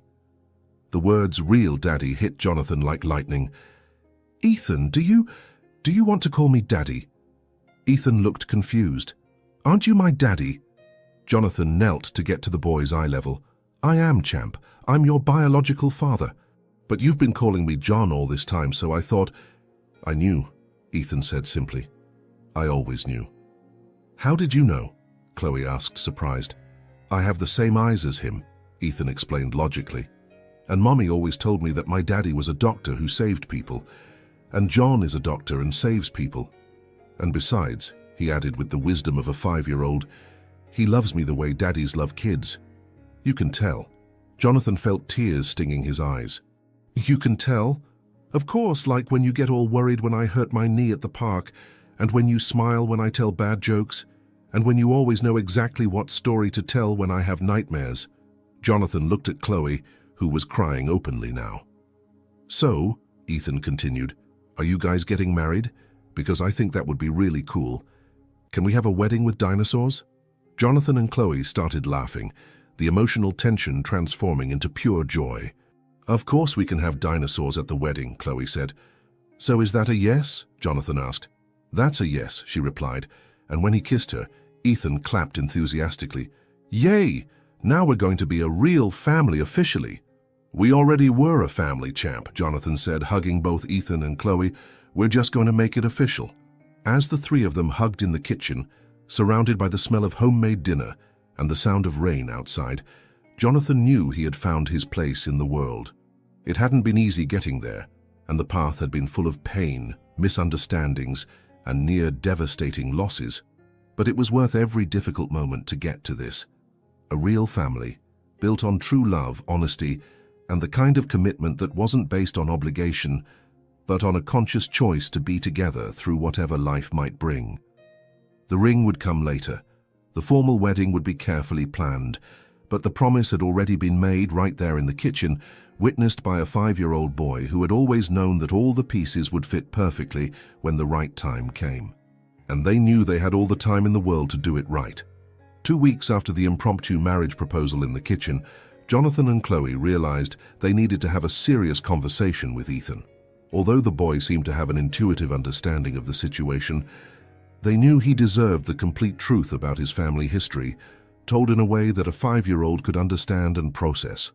It was a sunny Saturday morning when the three of them sat on the living room couch, Ethan between the two adults, holding Charlie as he always did when he sensed an important conversation was coming. "Ethan," Chloe began gently, "John and I want to talk to you about something very important." "Is it about you guys getting married?" Ethan asked directly, his green eyes sparkling with curiosity. "Yes, but also about other things," Jonathan said, choosing his words carefully. "About me, about you, about our family." Ethan settled more comfortably on the couch, giving his full attention. "You can tell me." Chloe took a deep breath. "Sweetheart, you've always asked about your daddy, remember?" "I remember," Ethan nodded. "You always said he was a hero doctor who lived far away." "That's true, he was a doctor," Chloe continued. "But I didn't tell you the whole truth because it was too complicated to explain when you were smaller." "And what's the whole truth?" Ethan asked without judgment, just with the pure curiosity of a child. Jonathan leaned forward. "The truth, champ, is that I'm your daddy. I've always been your daddy, since the day you were born. But I didn't know you existed." Ethan blinked several times, processing the information. "You didn't know I existed." "I didn't know," Jonathan confirmed. "Your mommy tried to tell me when she found out you were coming, but I had moved to another city, changed my phone number, and she couldn't find me." "Why did you move?" Ethan asked, and there was something in his voice that made Jonathan's heart clench. "Because I was young and scared," Jonathan answered honestly. "Scared I wouldn't be good enough for your mommy, scared I couldn't take care of a family. So I ran away, and it was the stupidest thing I ever did in my life." Ethan considered this for a moment. "But you're not scared anymore now?" "I still get scared sometimes," Jonathan admitted. "But now I know it's better to face fears together with the people we love than to run away from them." "And that's why you came back?" "I came back by accident," Jonathan explained. "Remember when you hurt your arm and we went to the hospital? I was the doctor on duty that day. When I saw you, I knew immediately that you were my son." Ethan's eyes widened. "That's why you had that weird look when you saw me." "Exactly," Jonathan smiled. "It was the biggest shock and the biggest joy of my life at the same time." Ethan was quiet for a few minutes, hugging Charlie and clearly processing everything he had heard. Jonathan and Chloe respected his silence, letting him absorb the information at his own pace. Finally, Ethan looked at Jonathan. "So you're my real daddy, not just Mommy's friend?" "I'm your real daddy," Jonathan confirmed. "Biologically, legally, and most importantly in my heart, since the first day I met you. And now you're going to marry Mommy and live with us forever." "If you want me to live with you forever," Jonathan said. Ethan jumped off the couch and started jumping with joy. "Of course I want you to. Does this mean I can call you Daddy instead of John?" "You can call me whatever you want, champ." "Daddy!" Ethan shouted experimentally, then smiled the biggest smile Jonathan had ever seen. "Daddy, Daddy, Daddy! I have a real daddy!" Chloe was crying, but they were tears of pure happiness. Seeing her son so genuinely joyful, so free from the burden he had carried without her realizing it, was one of the most gratifying moments of her life as a mother. "Can I tell everyone at school?" Ethan asked excitedly. "You can tell whoever you want," Chloe replied. "And at the wedding, can I be your little best man?" he asked Jonathan.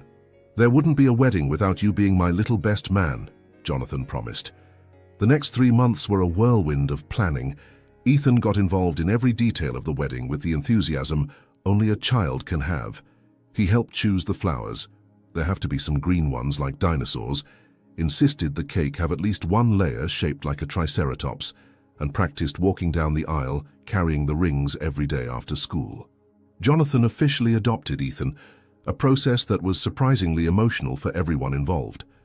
On the day the judge declared the adoption finalized, Ethan hugged Jonathan and whispered, "Now you're my daddy on paper too." The wedding was set for a small, cozy farm on the outskirts of town, a place that offered the intimacy they wanted without sacrificing natural beauty. The guest list was small: close friends, some colleagues from the hospital, Ethan's teachers from school, and Mrs. Henderson, the neighbor who had become a grandmother figure to the boy. On the morning of the wedding, Jonathan woke up in the hotel room with a mixture of nervousness and anticipation he had never felt before. It wasn't anxiety about the decision. He was absolutely certain he wanted to spend the rest of his life with Chloe and Ethan. It was more the magnitude of the moment, the realization that after so many years of uncertainty and loneliness, he had finally found his place in the world. Marcus, his best man, knocked on the door at 10 in the morning. "Ready to become a married man?" "More than ready," Jonathan replied, adjusting his tie for the third time. "And an official father?"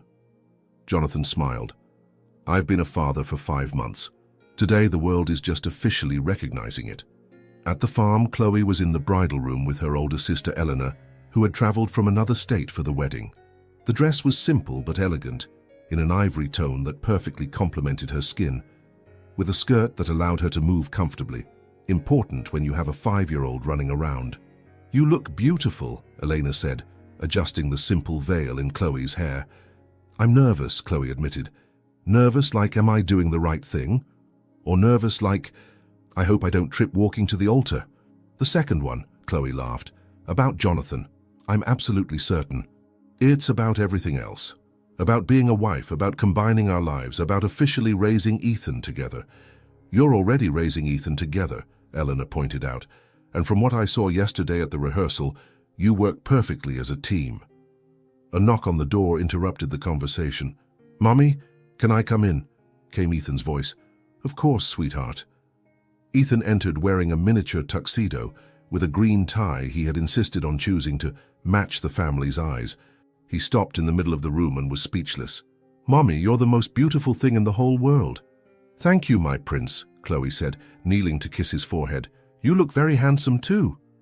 "Daddy is out there and said he's excited to see you," Ethan reported dutifully. Chloe's heart raced hearing Ethan call Jonathan Daddy so naturally. In recent weeks, it had become completely natural, as if it had always been that way. The ceremony was held in the farm's garden, under an arch decorated with wildflowers and some green plants that Ethan had personally approved. The guests were seated in rustic wooden chairs, and there was a sense of intimacy and authenticity that perfectly reflected who they were as a family. When the music began, Ethan walked down the aisle first, carrying the rings on a small dinosaur-shaped pillow he had specifically requested. He took his role very seriously, walking slowly and carefully, tongue slightly poking out in concentration. Then Chloe appeared, and Jonathan felt like the world stopped moving. She was beautiful, yes, but more than that, she looked happy. Genuinely, radiantly happy in a way he hadn't seen even in their college days. This was a woman who had been through hell, raised a child alone, faced down lies and threats, and come out stronger on the other side. As she walked toward him, Jonathan thought about the journey that had brought them to this moment. The pain, the separation, the years of misunderstanding, Caroline's sabotage, the fight for Ethan, all of it had led to this moment, and somehow that made it even more precious. When Chloe reached him, Jonathan took her hands and whispered, "You're beautiful. So are you," she whispered back. The ceremony was simple but meaningful. They had written their own vows, promising not just to love each other, but to be partners in raising Ethan, to build a life based on honesty and communication, and to never let fear or pride separate them again. When the officiant asked if anyone had objections, Ethan raised his hand. "I have something to say," he announced seriously. Jonathan and Chloe exchanged amused looks. "What is it, buddy?" Jonathan asked. "I just want everyone to know that this is the best day ever, because now I have a daddy and a mummy who love each other and me too, and we're going to be a family forever," Ethan declared. There wasn't a dry eye in the audience. "Any other objections?" the officiant asked with a smile. "Nope," Ethan said cheerfully. When Jonathan kissed Chloe as his wife, Ethan cheered loudly, starting a wave of applause that echoed across the garden. At the reception, Ethan gave a toast he had been practicing for weeks. "My daddy is the best daddy because he knows everything about dinosaurs and he makes mommy smile all the time. And my mommy is the best mommy because she takes care of everyone and makes the best mac and cheese. Together they make me very happy, and I think they make each other happy too. Cheers." As the evening wound down and Ethan fell asleep in a chair, his head on Jonathan's lap while Chloe sat beside them. Jonathan realized that this was what contentment felt like. Not just happiness, but deep, bone-deep satisfaction with life. "No regrets?" Chloe asked softly. "Only one," Jonathan replied. "What's that?" "That we lost so much time. That Ethan's first 5 years didn't include me." Chloe squeezed his hand. "But they made him who he is, and who he has brought us together. Maybe we needed those years to become the people who could build this." Jonathan looked down at Ethan, sleeping peacefully, completely secure in the love of both his parents. "Maybe you're right." "I'm always right," Chloe teased. "You might as well get used to that now that we're married." Jonathan laughed, and the sound woke Ethan slightly. "Are we going home now?" the little boy mumbled. "Yeah, buddy, we're going home," Jonathan said. "All of us together." "All of us together," Chloe confirmed. And as they drove away from the farm, Ethan sleeping in the back seat, Chloe's hand in his, Jonathan knew they really were going home, not just to a place, but to each other. The family that had been broken before it even began was finally completely whole. 6 months after the wedding, the Carter family's life had found its perfect rhythm. Jonathan had transferred to a smaller but equally respected hospital, where he could have more flexible hours and be present for the important moments in Ethan's life. Chloe's small apartment had given way to a cozy single-story house in a family neighborhood, with a backyard where Ethan could play freely, and a home office where Jonathan could work when necessary. It was a typical Saturday morning when Jonathan woke up to the sound of laughter coming from the kitchen. The clock read 8:30, and he smiled, realizing he had slept later than he had been able to in years. The sense of security and contentment that his new life provided had even improved his sleep. He came downstairs to find Chloe and Ethan making pancakes together, flour scattered across the counter, and melted chocolate on the boy's cheeks. It was a scene of controlled, domestic chaos that perfectly symbolized how their lives had naturally and lovingly intertwined. "Daddy!" Ethan shouted when he saw him, running to hug his legs. "We're making dinosaur-shaped pancakes. Mommy said I can make one just like Charlie." "Dinosaur pancakes sound perfect," Jonathan said, kissing his son's forehead before approaching Chloe for a good morning kiss. "How can I help?" "You can sit there and be spoiled by your family," Chloe replied, gently pushing him toward the table. "It's your day to rest." "Every day is a day to rest when I'm with you two," Jonathan said. And it wasn't just romance, it was true. After years of constant stress, brutal hospital shifts, and superficial relationships, domestic life had become his greatest pleasure. While they had breakfast, Ethan excitedly told them about a school project he was developing about families. "I have to draw my family tree and tell the story of our family. Can I tell about how you guys met in college and then got lost and then found me at the hospital?" "Of course you can," Chloe replied. "It's a very special story." "And can I tell that now you work at a different hospital to spend more time with me?" Ethan asked Jonathan. "You can tell whatever you want, champ." Jonathan had indeed changed hospitals, a decision some colleagues considered a step backward in his career, but which he knew was exactly the right move. Community General Hospital was smaller, less prestigious, but offered something St. Mary's never could: the possibility of being a doctor without sacrificing being a father and husband.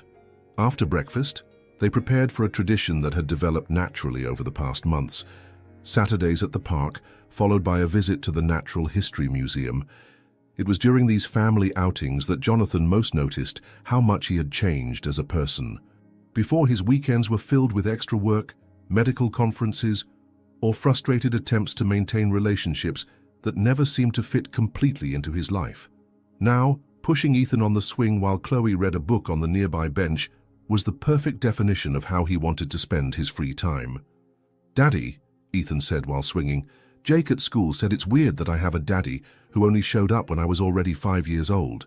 Jonathan stopped pushing the swing, his attention completely focused on his son. "And what did you tell him?" "I said that sometimes the best things in life come when we least expect them, but that makes them even more special." Jonathan felt his heart clench with pride and love. That was a very wise answer. Mommy always says that about good things that take a while to arrive. Jonathan looked at Chloe, who had stopped reading and was watching the conversation with that gentle smile, he had learned to recognize as pure maternal satisfaction. "Your mommy is right," Jonathan said. "And you know what, Ethan? I may not have been there for your first 5 years, but I promise to be present for all the years to come. For all the school presentations, all the soccer games, all the graduations, all the important moments, and also the small, ordinary moments." "Even when I'm a teenager and get annoying?" Ethan asked with the seriousness of someone who had clearly overheard conversations about children growing up. "Especially when you're a teenager and get annoying," Jonathan laughed, "because that's when you'll need me most, even if you don't realize it at the time." At the museum, they spent 2 hours in the paleontology section, with Ethan acting as personal tour guide, explaining each dinosaur to other visitors who stopped to listen to him. Jonathan watched with fascination as his son had inherited not only his green eyes, but also his passion for learning and teaching. "He's going to be an incredible teacher someday," Chloe commented quietly as they watched Ethan demonstrate to a family how different types of dinosaurs walked. "Or a paleontologist," Jonathan added, "or a doctor, or whatever he wants to be. The important thing is that he knows he has our unconditional support." "It's funny," Chloe said, linking her arm through his. "I used to worry so much about raising him alone, about him not having a father figure, about all the things I couldn't give him. But looking at him now—" "You did an incredible job," Jonathan interrupted. "Ethan is kind, intelligent, confident, curious about the world. That all came from you, Chloe, from your love and dedication." "Not everything," she protested softly. "He has your sense of humor, your gentleness with people, your way of explaining complicated things in simple terms. Some things just are genetic, I guess. Or maybe," Jonathan suggested, "maybe some traits just find their way to where they belong, regardless of biology." That afternoon, after returning home, Jonathan went to his home office to catch up on some patient notes while Chloe and Ethan worked on a puzzle in the living room. Through the open door, he could hear their conversation. Ethan asking questions about everything from why the sky is blue to how fish breathe underwater, and Chloe patiently answering or admitting when she didn't know and suggesting they look it up together. It struck him that this was what family legacy really meant, not just passing down genes or money or property, but passing down curiosity, kindness, the ability to find joy in everyday moments. Ethan was learning that it was okay to not know everything, that asking questions was good, that problems could be solved through patience and teamwork. Around 5 o'clock, Jonathan closed his laptop and rejoined his family. He found them both asleep on the couch, Chloe with her arm around Ethan, a half-finished puzzle scattered on the coffee table in front of them. Charlie the Triceratops was tucked between them, and afternoon sunlight was streaming through the windows, making everything look warm and golden. Jonathan stood in the doorway for several minutes, just watching them sleep. 6 months ago, this scene would have been impossible to imagine. A year ago, he hadn't even known Ethan existed. But now, watching his wife and son nap together in their living room, surrounded by the comfortable mess of family life, Jonathan couldn't imagine being anywhere else. His phone buzzed with a text message from Marcus. "Hey man, heard about a position opening up at Johns Hopkins. Department chief role, incredible opportunity. Interested?" Jonathan looked at the message, then at his sleeping family, then back at the message. A year ago, he would have been on the phone immediately, arranging interviews, preparing to compete for such a prestigious position. Now he simply typed back, "Thanks, but I'm exactly where I need to be." He deleted the message and put his phone away. Ethan stirred and opened his eyes, immediately smiling when he saw Jonathan. "Daddy, did we fall asleep?" "You did. It's okay though. Sometimes naps just happen when you're comfortable and happy." "Are you comfortable and happy?" Ethan asked, sitting up and stretching. Jonathan sat down next to them and Chloe stirred awake, automatically reaching for both her husband and son. "I'm more comfortable and happy than I ever thought was possible," Jonathan answered honestly. "Good," Ethan said matter-of-factly, "because we're keeping you." "Forever?" Jonathan asked, playing along. "Forever and ever," Ethan confirmed. "Even when I'm grown up and have my own kids, you'll still be my daddy and I'll still come to visit every Sunday for pancakes." "Every Sunday?" Chloe asked, now fully awake and smiling. "Every Sunday," Ethan said firmly. "It's going to be our family tradition." As evening approached and they prepared dinner together, another routine that had become sacred to them, Jonathan reflected on how completely his definition of success had changed. Professional achievements that once seemed crucial now felt distant, and less important than making sure Ethan felt secure and loved, than making sure Chloe knew how much she meant to him, than being present for the small daily moments that actually make up a life. During dinner, Ethan announced that he had been thinking about what he wanted to be when he grew up. "I think I want to be a dad," he said seriously. "A dad?" Chloe asked. "What about being a paleontologist or a teacher?" "I can be those things too," Ethan explained. "But mostly I want to be a good dad like you," he said to Jonathan. "Someone who makes pancakes and helps with homework and never makes promises he can't keep." Jonathan had to excuse himself for a moment, overcome by emotion. When he returned, Chloe was explaining to Ethan that wanting to be a good father was the best career goal anyone could have. Later that night, after Ethan was asleep and they were alone in their bedroom, Chloe brought up something that had been on her mind. "Jonathan, do you ever regret giving up the fast-track career to be here with us?" "Never," he answered immediately. "Why do you ask?" "I just know that you worked so hard to get where you were, and now you're at a smaller hospital, working fewer hours, making less money. I sometimes worry that you might feel like we held you back."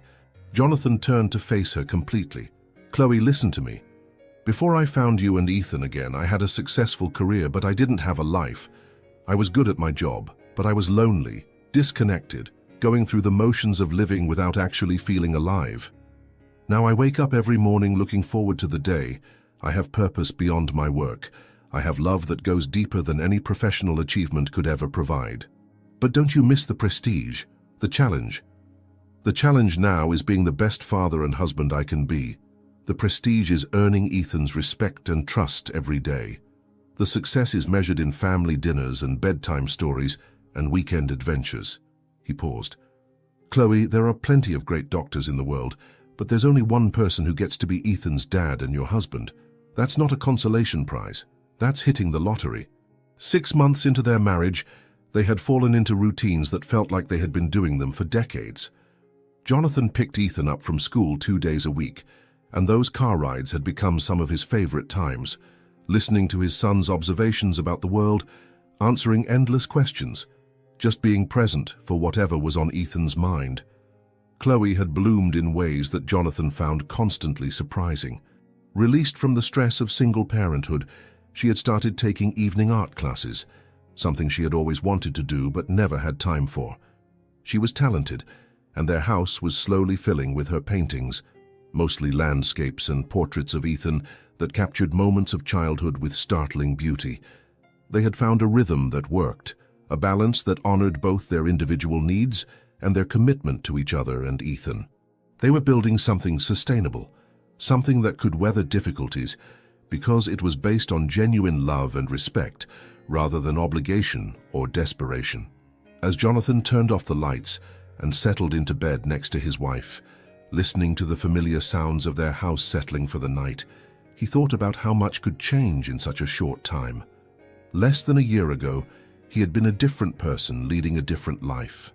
Now he couldn't even remember what it felt like to wake up without knowing that Ethan and Chloe were part of his day. "Jonathan," Chloe whispered in the darkness. Do you think we'll be happy like this for a long time?" "I think we'll be happy like this for the rest of our lives," he whispered back. "And I think our happiness will just keep getting deeper as we grow older together. Promise?" "I promise." And as they fell asleep together, Jonathan knew that this wasn't an ending to their story. It was truly a beginning. They had built something solid, something real, something that would only get stronger with time. Ethan would grow up knowing he was loved and wanted. Chloe would never again have to carry the burden of parenthood alone, and Jonathan would spend the rest of his life making up for lost time by being completely present for every moment he was given. The family that had been broken before it could even form was now unbreakable. Not because they would never face challenges, but because they had learned that love isn't just a feeling. It's a choice you make every day, a commitment you honor through both joy and difficulty. And they had chosen each other completely and forever. Sometimes the most beautiful endings are born from the most difficult beginnings. Jonathan, Chloe, and Ethan discovered that a family isn't built only with blood or lost time, but with the courage to choose love every day, even when the past insists on collecting its due. They learned that it doesn't matter how many years you lose, what matters is being completely present in the years you still have ahead. And perhaps that's the true magic of love. Its ability to transform wounds into strengths, absences into presences, and second chances into first days of an entirely new life. Because in the end, we're not defined by the mistakes we make, but by the courage we have to fix them. If this story touched you, hit that like button, subscribe to the channel, and tell us, where are you listening to this message from? Your support is what allows us to keep bringing you stories like this.